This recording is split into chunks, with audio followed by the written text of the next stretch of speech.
Sekali lagi shalom. Mari kita buka Alkitab kita sama-sama. 1 Korintus pasal yang ke-15. Sekali lagi 1 Korintus pasal 15. Kita baca di ayat 17 mulai sampai dengan ayat 20. 1 Korintus pasal 15. Kita baca di ayat yang ke-17 sampai dengan ayat yang ke-20. Baik, saya akan bacakan. Saudara sudah temukan? Amin. 1 Korintus 15 ayat 17 mulai. Firman Tuhan berbunyi demikian. Baik, saya tunggu sebentar. 1 Korintus 15 ayat 17.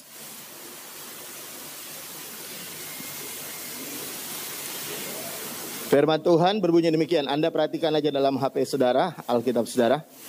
Firman Tuhan berbunyi demikian. Dan jika Kristus tidak dibangkitkan, maka apa saudara? Sia-sialah kepercayaan kamu dan kamu masih hidup dalam dosamu. 18. Demikianlah binasa juga orang-orang yang mati dalam Kristus. 19. Jikalau kita hanya dalam hidup ini menaruh pengharapan pada Kristus, perhatikan ini.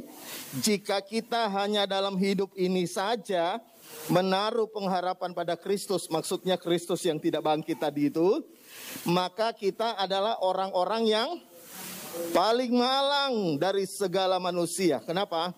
Karena kita nyembah orang mati, ya. Tapi kita bersyukur kita punya Tuhan hidup, ya. Hari ini dia sudah membuktikan kebangkitannya. Ayat 20. Tetapi yang benar ialah, jadi ini yang benar. Yang lain salah, ini yang benar. Bahwa Kristus telah dibangkitkan dari antara orang mati sebagai yang sulung. Sebagai yang sulung itu artinya sebagai yang pertama dari orang-orang yang telah meninggal. Yang percaya firman Tuhan sama-sama katakan amin. Nah saudara, Alkitab dengan jelas berkata, kalau kita ini menaruh pengharapan kepada Yesus yang tidak bangkit, maka semua pengharapan kita sia-sia, ya. Semua apa yang kita percayai sia-sia. Tapi kita bersyukur Tuhan kita itu adalah Tuhan yang bangkit. Katakan amin. Ada banyak saksi mata yang menyatakan bahwa Tuhan itu bangkit, ya. Itulah sebabnya hari ini kita rayakan karena kita juga yakin Tuhan kita Tuhan yang bangkit. Nah, kenapa pengharapan kita sia-sia kalau kita menyembah Tuhan yang mati? Karena ternyata kalau saudara baca tadi di Alkitab dikatakan bahwa kalau kita nyembah Yesus yang mati, betul dia udah disalibkan, betul dia mati disalib, tapi kalau dia tidak dibangkitkan, Alkitab berkata kita ini masih hidup dalam dosa. Artinya begini, paket keselamatan Tuhan itu lewat kematian dan juga apa? Kebangkitannya. Kenapa? Karena begini, waktu Yesus hidup dia selalu ngomong bahwa aku datang untuk menyelamatkan manusia berdosa. Waktu Yesus hidup dia selalu ngomong nanti aku akan mati untuk menyelamatkan manusia yang berdosa. Kalau waktu hidup dia sering ngomong lalu kemudian akhirnya mati, lalu kemudian tidak bangkit, maka omongannya itu cuma omongan kosong, betul nggak? Semua orang bisa janji, betul nggak? Yang punya lidah semua bisa janji. Makanya ada lagu yang berkata memang lidah tak bertulang, betul nggak? Makanya orang banyak janji tapi nggak bisa nepati. Yesus juga waktu hidup banyak janji. Tapi ketika dia mati, janjinya tidak hilang begitu saja. Karena janjinya dia buktikan dengan kebangkitannya di atas maut dia kalahkan. Itulah sebabnya kita bersyukur pengharapan kita tidak sia-sia. Karena Anda dan saya hari ini tidak lagi hidup dalam dosa. Kalau saudara datang ibadah Jumat Agung kemarin, saya sudah jelaskan bahwa kematian Yesus itu menghapus surat utang. Semua rekaman-rekaman jejak-jejak dosa Anda itu sudah tidak ada lagi rekamannya. Jadi kalau ada orang berkata nanti di sorga ya, kamu akan ditunjukkan dosamu, nanti ada videonya. Ya, kamu akan ditunjukkan rekamannya nanti kalau di sorga. Siapa saya ngomong? Alkitab bilang videonya udah dibakar oleh darah Yesus. Amin. Screenshot. Sudah dihapus semua, katakan amin. Tidak ada lagi dosa. Karena itu pengharapan kita, kalau kita hari ini kita tidak hidup lagi di dalam kutuk dosa. Karena Yesus sudah bangkit. Yang kedua, saudara tahu ya, Alkitab dengan jelas tadi berkata bahwa Yesus itu adalah mati dan dibangkitkan sebagai yang sulung. Ayat 20 tadi dikatakan begitu kan. Yang sulung artinya yang pertama. Kalau dikatakan yang sulung itu artinya ada adiknya, betul nggak? Kalau anak tunggal nggak ada adiknya. Kalau dikatakan sulung berarti dia pertama, ada kedua, ada ketiga. Saudara tahu kebangkitan Yesus itu membuat kita juga tahu bahwa begini. Anda meskipun sudah mati nanti akan dibangkitkan Tuhan juga. Bisa bilang amin lebih keras? Anda nggak selama-lamanya mati, lalu mati masuk neraka, enggak. Alkitab berkata, kalaupun nanti Tuhan Yesus datang yang kali kedua kita duluan mati ataupun kita sudah mati lebih dulu, Alkitab berkata dengan jelas, orang yang mati dalam Kristus akan dibangkitkan. Makanya begini, waktu Yesus datang di kali yang kedua, banyak kubur yang terbongkar. Karena orang matinya ikut terangkat, bangkit kembali. Bukan jadi zombie, bukan. Tapi ketemu dengan Tuhan Yesus di sorga. Karena itu ini pengharapan kita. Kita percaya Tuhan kita itu adalah Tuhan yang hidup. Lalu Anda menatap saya dan berkata, Pak, pengharapan nanti wes mati guna apa Pak? Saiki lo Pak, saiki Pak, betul gak? Sekarang ini aku butuh pengharapan. Betul gak? Hari ini aku butuh duit Pak. Mati nanti Pak urusannya, betul gak? Orang berkata, Pak, hari ini saya mesti bayar ini Pak. Nanti kalau mati, wes nanti aja bojoku saya nanggung, saya bayar, betul gak? Saya berangkat duluan, aku sudah hilang apa-apa. Nah hari ini Pak, yang saya butuhkan itu bukan hanya pengharapan. Kalau Yesus nanti sudah mati, atau kita udah mati, pengharapan akan kehidupan yang kekal nanti.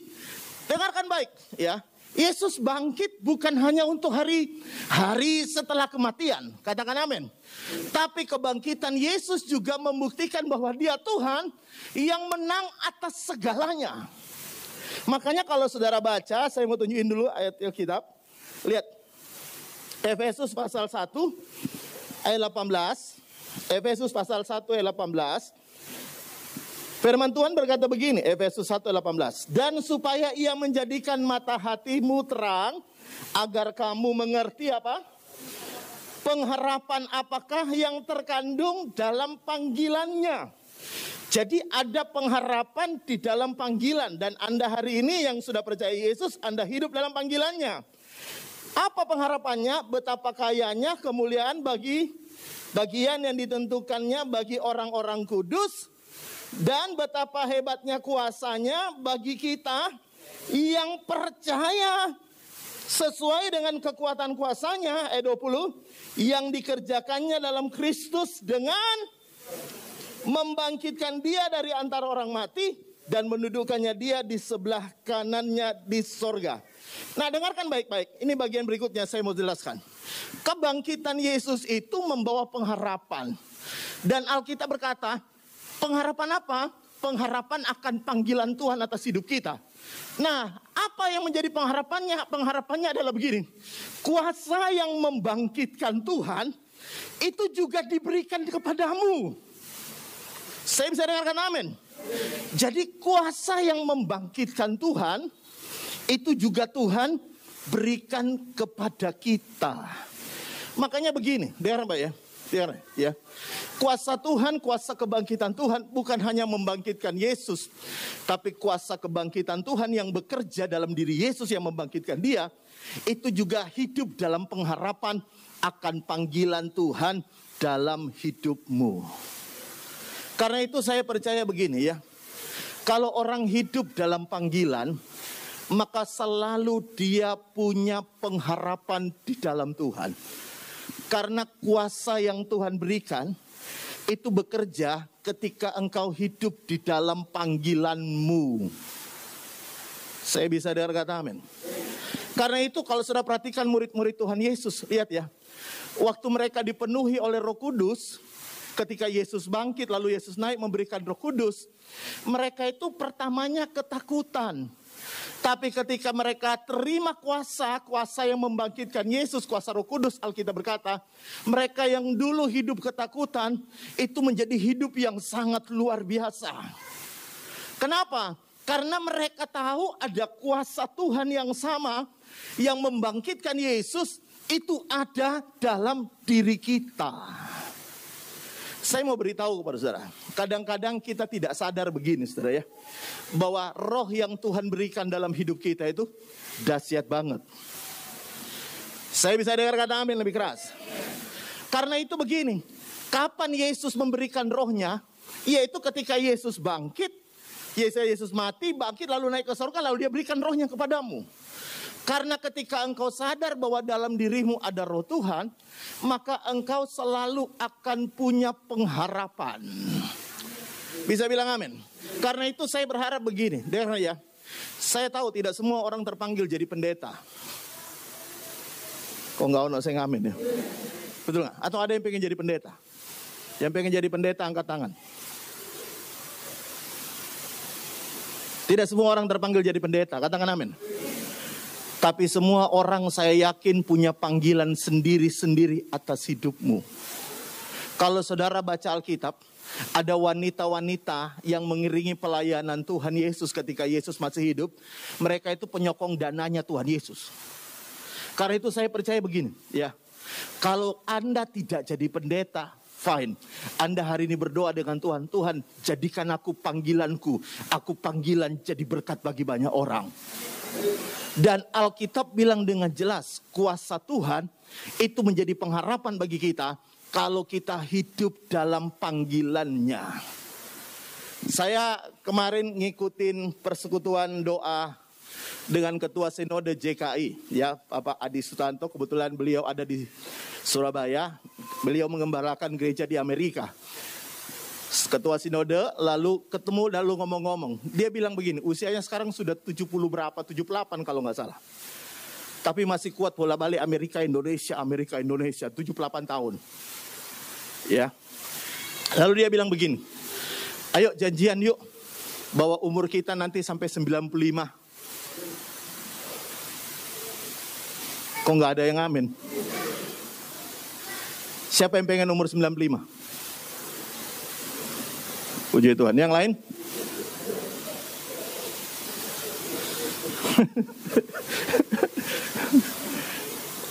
Beliau itu 78 tahun masih sehat.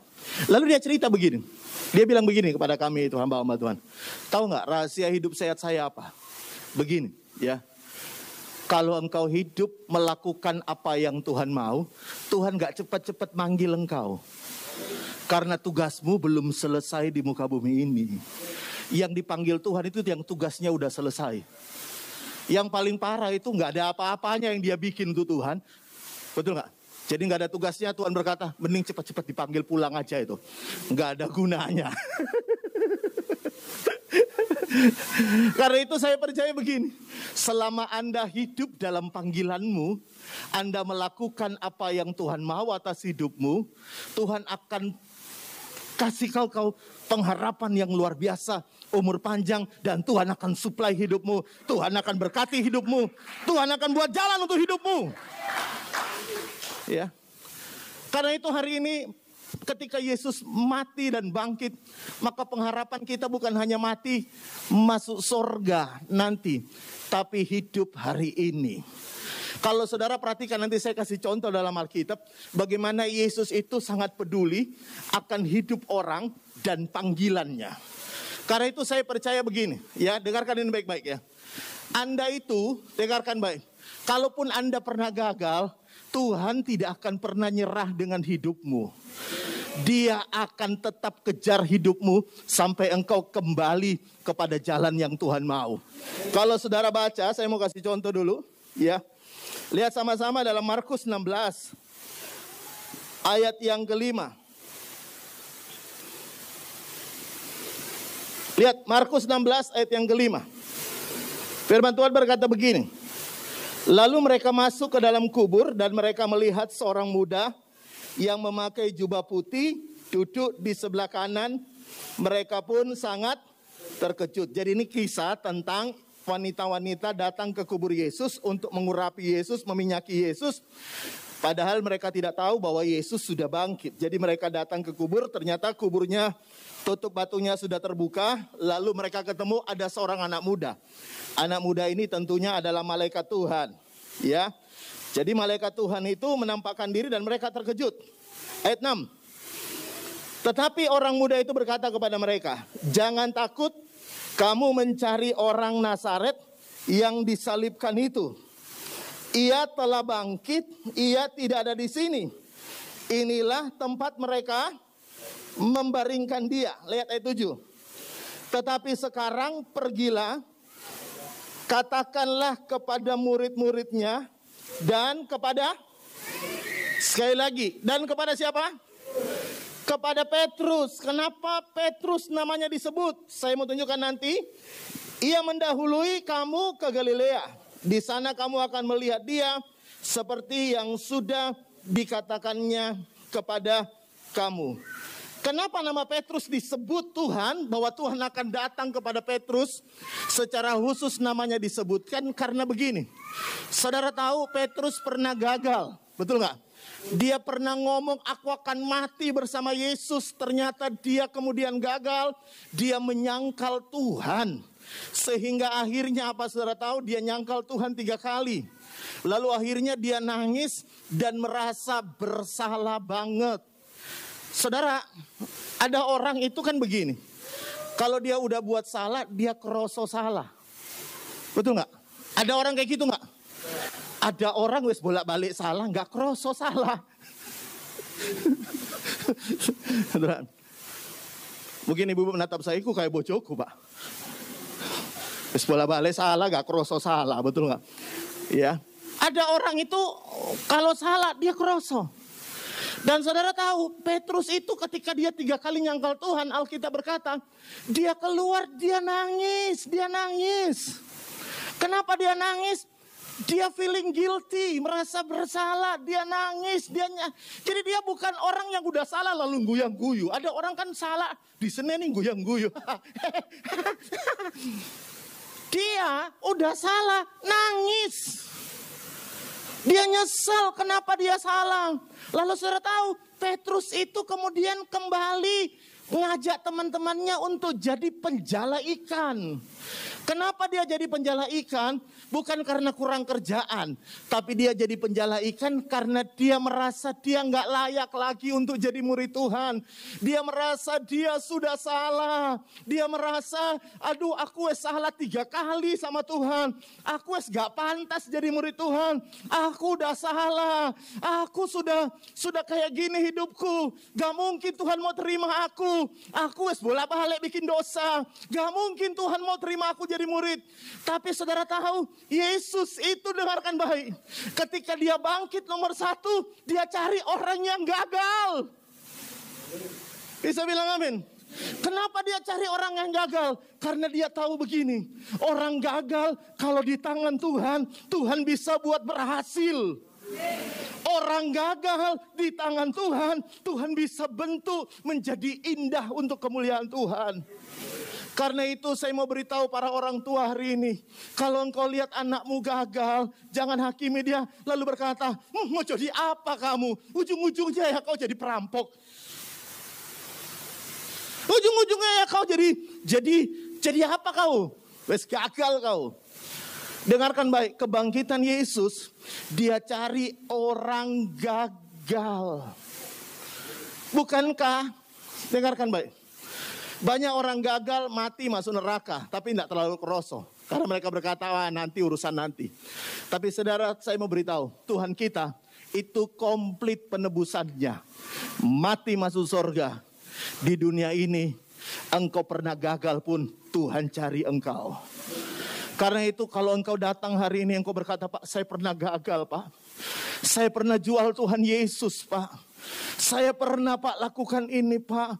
Aduh Pak, kalau orang tahu apa yang sudah saya lakukan, mungkin saya malu Pak. Pak, saya sudah pernah gagal dalam rumah tangga. Saya sudah pernah gagal dalam pekerjaan. Saya bahkan sudah pernah gagal mengiring Tuhan. Saya udah banyak sekali bikin kesalahan. Saya mau beritahu berita gembiranya di kebangkitan Yesus ini. Kalau seandainya Yesus ada hari ini dan dia akan ngomong, kasih tahu si A. Mungkin nama Anda akan disebut. Aku akan ketemu dengan dia. Kasih tahu si B. Kasih tahu, kalaupun dia gagal, aku pengen ketemu dengan dia. Kasih tahu si C, kalaupun dia pernah gagal, dia pernah jual Tuhan, dia pernah lakukan banyak dosa. Kasih tahu, aku pengen ketemu dia. Wow. Biasanya kalau orang sudah di atas, kayak Yesus sudah bangkit, dia cari teman-temannya yang sukses-sukses juga, betul gak? Dia cari, mungkin dia akan berkata, wes guna apa ini Petrus? Tak cari yang lainnya, betul gak? Tapi itulah yang namanya kasih Tuhan. Ketika dia bangkit, dia cari orang gagal. Bisa bilang amin.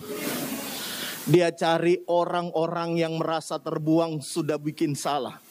Karena itu saya percaya di gereja kita, gereja ini adalah tempatnya orang berbuat dosa yang akan dipulihkan Tuhan. Di tempat ini bukan kumpulan orang-orang suci yang tidak pernah bikin salah. Gereja kita adalah kumpulan orang-orang yang banyak bikin salah, yang banyak bikin dosa. Tapi Tuhan pulihkan dalam anugerahnya di tempat ini. Saya tahu dari tempat ini akan muncul orang-orang yang dipakai Tuhan. Lalu mereka akan cerita, Pak, Bapak tahu masa lalu saya begitu gelap. Tapi oleh anugerah Tuhan, Yesus bangkit, dia cari saya. Dia mau pulihkan saya. Dia mau ubahkan saya. Dia mau pakai saya. Bahkan mungkin engkau ekonomimu terpuruk hari ini. Engkau berkata, Pak, ekonomi saya sudah terpuruk. Dengarkan baik, Tuhan cari Anda karena Tuhan mau pakai hidupmu. Beberapa orang teman-teman saya di Surabaya, itu yang kemudian dipakai Tuhan luar biasa. Itu adalah orang-orang yang dulunya pernah di bawah sekali. Bukan hanya nol, minus, Tapi mereka dicari Tuhan. Mereka ketemu Tuhan. Diangkat kembali hidupnya. Hari ini dipakai Tuhan. Karena itu di Paskah ini saudara tahu. Nanti saya mau ajak Anda berdoa. Anda berkata, Tuhan, pakai hidupku sesuai dengan panggilanku. Aku tahu aku pernah gagal. Aku tahu mungkin aku pernah berbuat hal yang tidak baik. Tapi di Paskah tahun 2022 ini, Tuhan cari aku dan bentuk aku. Jadikan aku luar biasa. Saudara tahu orang gagal kayak Petrus pernah nyangkal Tuhan. Kemudian Tuhan pakai satu kali khotbah. Alkitab berkata 3.000 orang dibaptis. Satu kali khotbah. Saya 3.000 kali khotbah, burung karuan satu dibaptis. Ya, Petrus, amin. Itu bagian yang pertama. Kalau bagian yang kedua lagi, lihat kuasa kebangkitannya yang memberikan pengharapan bukan hanya kepada orang yang gagal. Kalau saudara baca di ayat 9, Markus 16 ayat 9, Tuhan juga ngomong begini. Markus 16 ayat 9. Setelah Yesus bangkit pagi-pagi pada hari pertama minggu itu, ia mula-mula menampakkan diri kepada siapa? Kepada Maria Magdalena. Siapa Maria Magdalena ini? Daripadanya Yesus pernah apa? Mengusir 7 setan.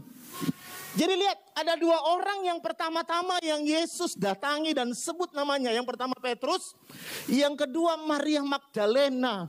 Dia orang pertama yang Alkitab berkata, pertama-tama Yesus menampakkan diri kepada Maria Magdalena. Siapa Maria Magdalena ini?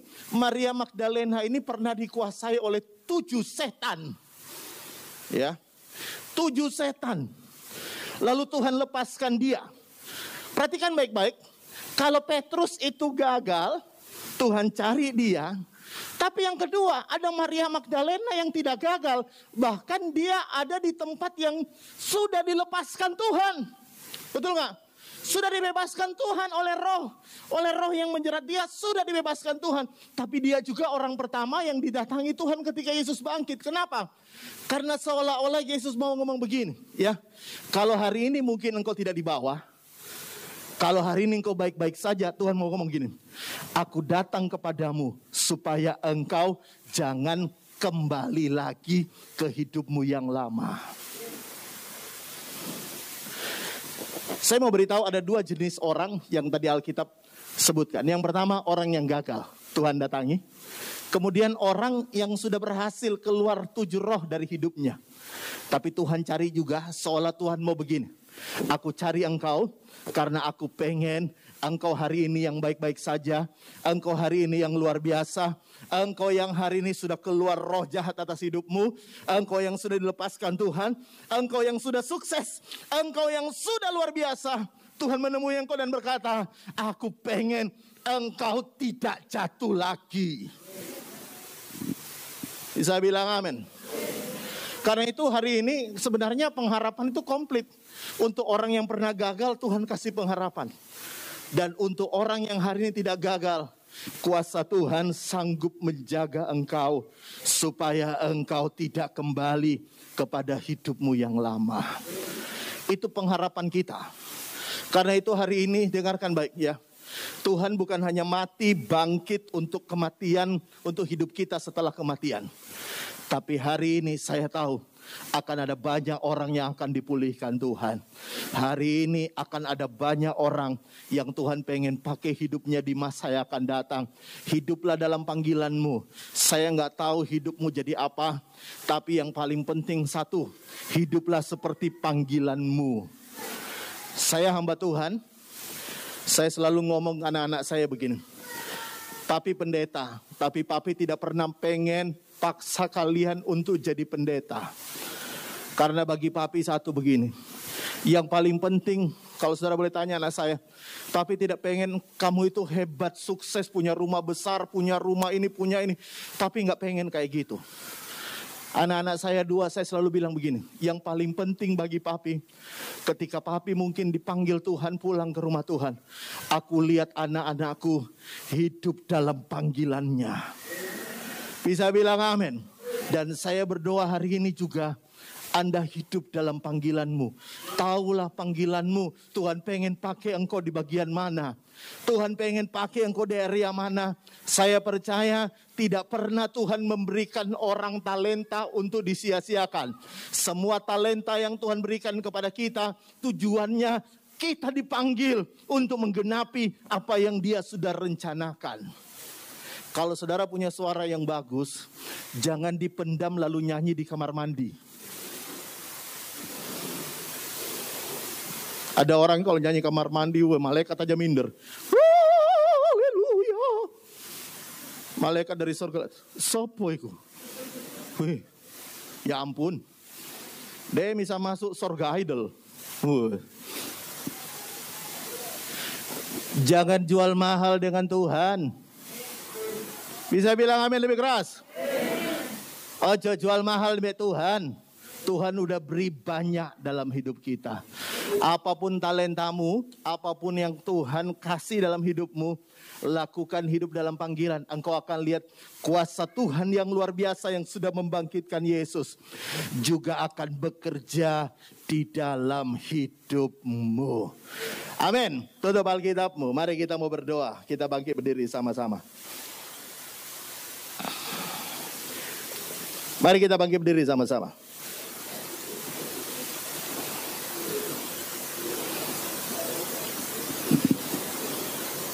Oke.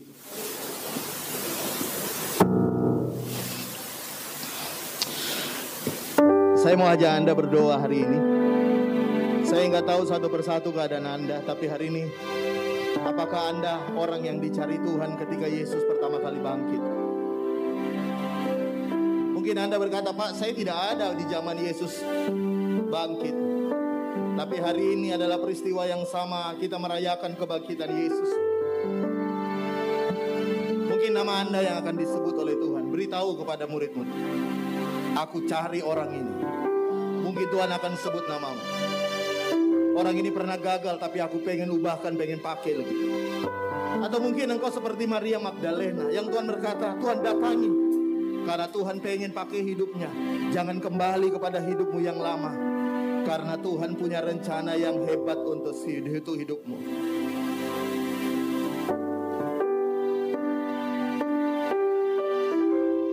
Mari nyanyikan. Sebab ya hidup ada hari esok. Amin. Sebab ya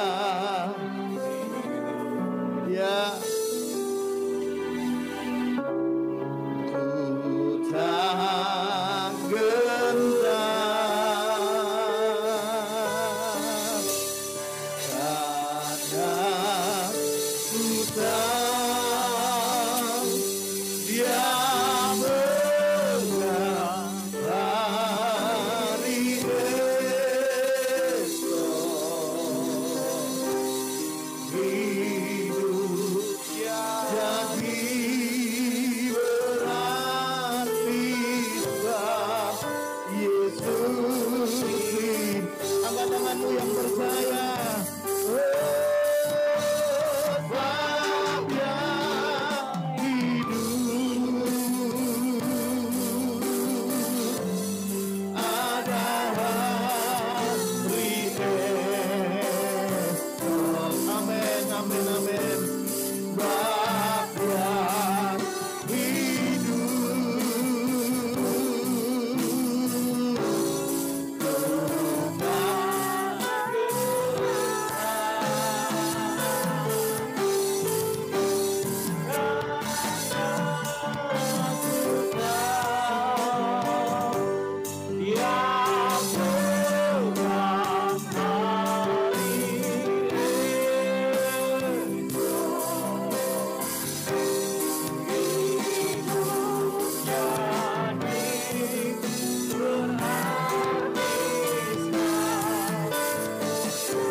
Mari tundukkan kepala sejenak di hadapan Tuhan.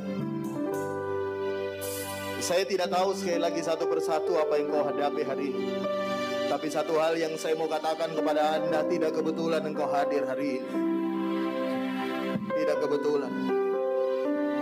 Karena ketika Yesus bangkit, Dia mencari Petrus.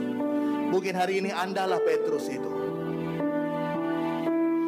Engkau mungkin berkata, Pak, saya pernah gagal, Pak. Saya pernah gagal dalam rumah tangga. Saya pernah gagal dalam pekerjaan. Bahkan saya pernah gagal jadi seorang ayah yang baik. Saya pernah gagal jadi seorang mama yang baik. Saya pernah gagal jadi anak yang baik. Tuhan cari engkau hari ini. Dan Tuhan berkata, aku masih punya masa depan yang indah untuk hidupmu. Aku masih punya masa depan yang cerah untuk hidupmu. Kalaupun engkau gagal hari ini, Tuhan berkata, aku pengen ketemu dengan engkau untuk memberitahu kepadamu, engkau masih punya pengharapan di dalam Tuhan. Engkau masih punya masa depan yang luar biasa di hadapan Tuhan. Karena Tuhan bisa ubah setiap kegagalanmu. Tuhan bisa pakai hidupmu. Atau mungkin Anda berkata, Pak, saya hari ini seperti Maria Magdalena. Saya nggak gagal hari ini, Pak. Saya baik-baik aja. Tahukah Tuhan juga menemui engkau dan berkata, aku pengen engkau tetap pada tempat itu. Jangan kembali dirasuk oleh 7 setan. Jangan kembali kepada hidupmu yang lama. Karena Tuhan mau pakai hidupmu. Kalau itu yang menjadi doamu dan engkau sadar Tuhan sedang mencari engkau di hari Paskah ini, mari buka tanganmu sama-sama dan semua sembah Dia. Saya percaya hari ini hari pemulihan. Saya percaya hari ini hari berkat. Saya percaya hari ini hari di mana Tuhan mencari orang-orang yang Dia pengen pakai. Haleluya, haleluya, haleluya. Ya, lawat Tuhan, lawat Tuhan, lawat Tuhan, lawat anak-anakmu Tuhan. Lawat Tuhan, lawat di tempat mereka berdiri Tuhan. Bekerja di tempat mereka berdiri Tuhan.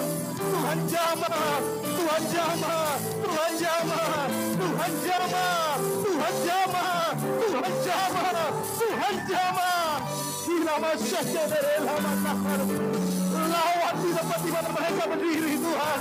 Nyatakan kasih-Mu, nyatakan pengharapan-Mu yang luar biasa, nyatakan keajaiban-Mu. Haleluya, haleluya, haleluya, haleluya.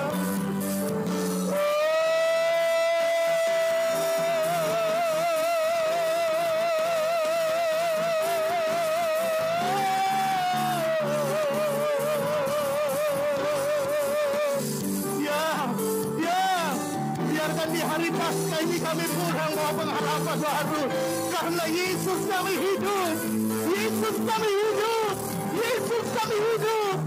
Haleluya, haleluya, haleluya, haleluya, haleluya, haleluya.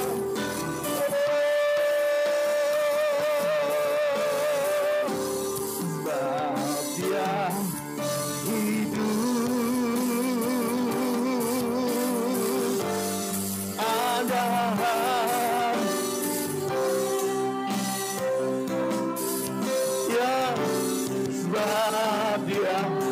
Bapak Yosi, Bapak Yosi,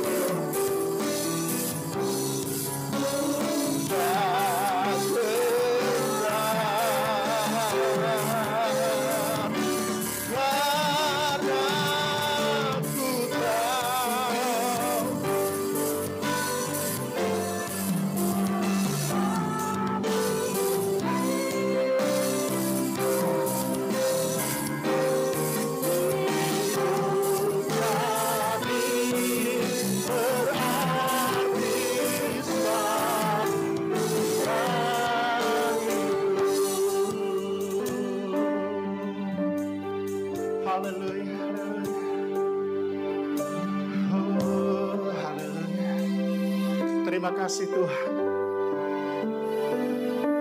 untuk kebenaran-Mu siang hari ini yang Kau nyatakan secara khusus di hari yang spesial. Kalau kemarin kami mengingat bagaimana pengorbanan-Mu di kayu salib, hari ini kami merayakan kebangkitan-Mu Tuhan. Dan kami tahu dengan pasti kebangkitan-Mu membawa kami kepada tingkat yang lebih tinggi. Engkau mau bawa kami lebih lagi Tuhan. Dan hari ini kami semakin mengerti. Dan kami mau lebih lagi buka hati kami, buka hidup kami. Inilah kami Tuhan di hadapan-Mu. Ini kami anak-anak yang Engkau kasihi. Ini kami juga hamba-hamba-Mu yang Kau percayai. Inilah kami di hadapan-Mu Tuhan. Mungkin masih banyak kekurangan, masih banyak kelemahan kami. Tapi firman-Mu hari ini berkata, Engkau mau kami berubah. Engkau mau kami maju. Engkau mau kami naik dan bukan turun. Dan kami percaya lawatan-Mu, Roh Kudus-Mu, kuasa-Mu Tuhan ada di tengah-tengah kami. Bahkan seperti nama Immanuel, Engkau beserta dengan kami, Engkau bersama dengan kami Tuhan. Dan hari ini kami semakin percaya pengharapan kami bukan ada pada dunia ini. Pengharapan kami ada di tangan Tuhan. Dan hari ini kami bersama dengan Tuhan. Kami percaya masa depan cerah ada untuk kami. Yang terbaik Kau sediakan buat kami. Terima kasih Tuhan. Terima kasih. Tidak ada ucapan syukur yang bisa menggantikan bagaimana kasih-Mu atas hidup kami. Hanya hati yang bersungguh-sungguh ini Tuhan yang bisa kami bawa di hadapan-Mu. Bersyukur untuk semuanya. Semua yang Tuhan sudah beri dan lakukan di dalam hidup kami. Terima kasih Tuhan. Terima kasih Yesus, terima kasih. Nah, sekali lagi kami bersyukur, kami penuh sukacita, kami sambut kasih karunia-Mu, anugerah-Mu, dan kemenangan yang datang daripada-Mu. Inilah kami, inilah doa kami, ini ucapan syukur kami yang kami naikkan hanya di dalam nama Tuhan Yesus, Juru Selamat kami. Kami bersyukur, kami berdoa, haleluya. Amin.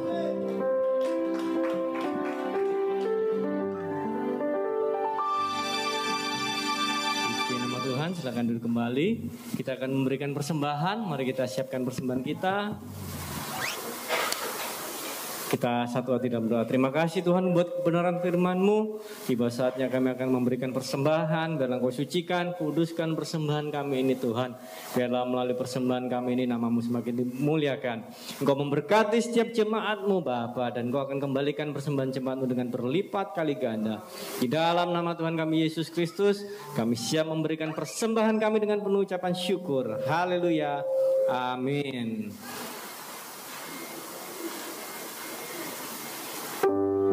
Terima kasih Yesusku,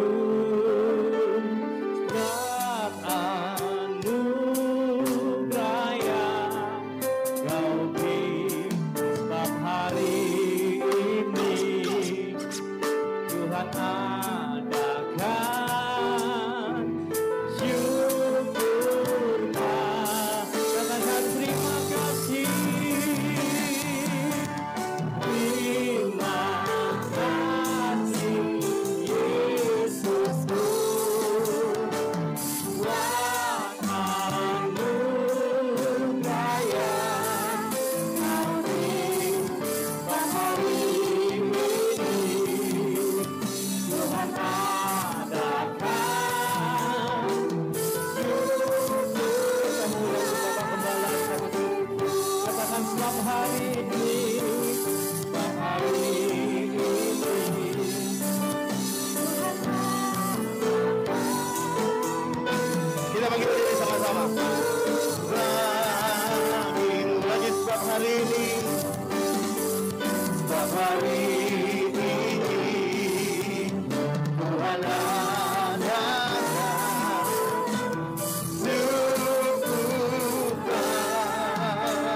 Sebelum pulang, seperti biasa Anda bisa menikmati coffee break di belakang, ya.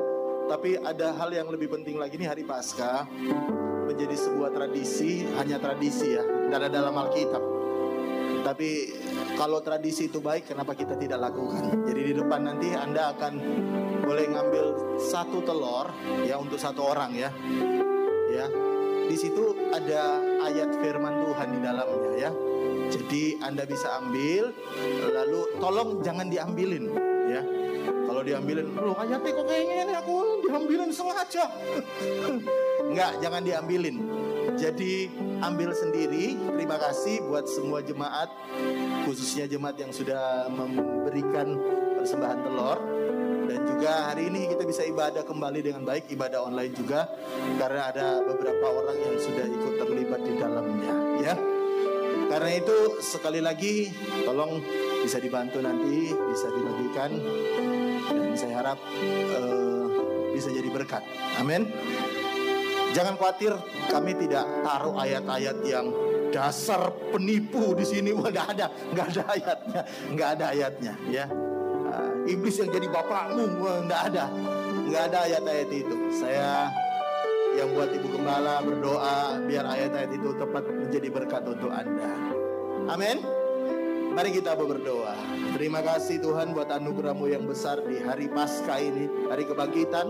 Kami sudah menyelesaikan ibadah kami, dan kami bersyukur buat ibadah yang baik terselenggara.